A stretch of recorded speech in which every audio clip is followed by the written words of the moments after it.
Magandang araw, kami ang patrol ng Pilipino naglilingkod sa inyo saan man sa mundo. May dignidad, walang kredibilidad.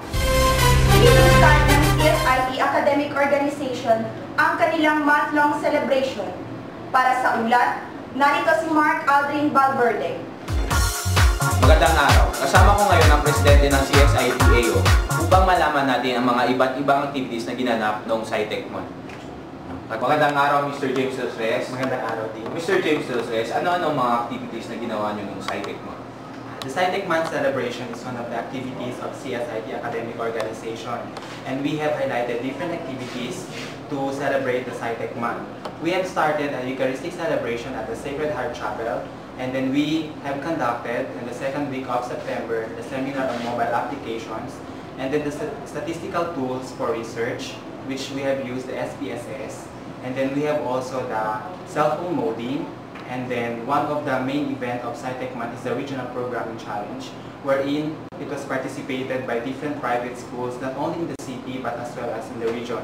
To name a few, we have participants coming from Dipolog, Pagadian, Sibugay, and Zamboanga City. The SciTech Month celebration actually is catered not only for the Ateneo community but as well as for different schools, not only in the city but for different schools. And then it is in collaboration with the Social Involvement Month, and the SciTech Month celebration culminated last September 27 with an acoustic night held at the Privac Gym. And we have seen the awarding of different competitions such as the Dex Quiz Challenge, the Sudoku Challenge, the Amazing Challenge, and as well as the Regional Programming Challenge.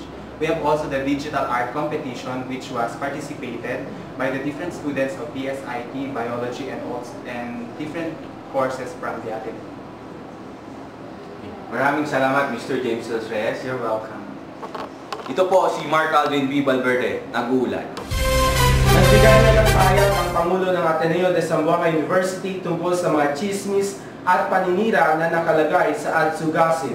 Kaugnay nito, pinaghahanap na rin kung sino ang mga may pakana nito.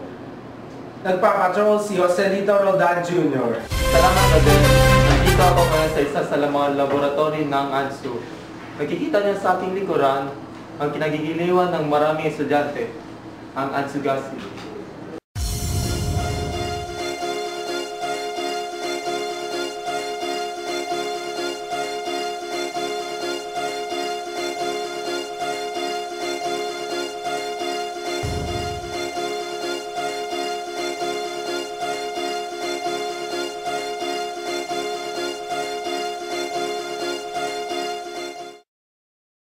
At nagbigay na ng pahayag ang presidente ng ADSU tungkol sa isyong ito.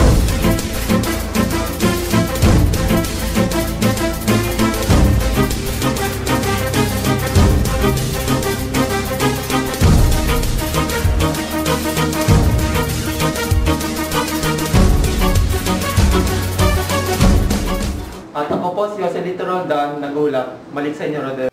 At yan ang mga balitang aming nakalap sa aming mas malawak na pagpapatrol. Ito ang IT News and Public Affairs Team, naglilingkod sa inyo saan man sa mundo.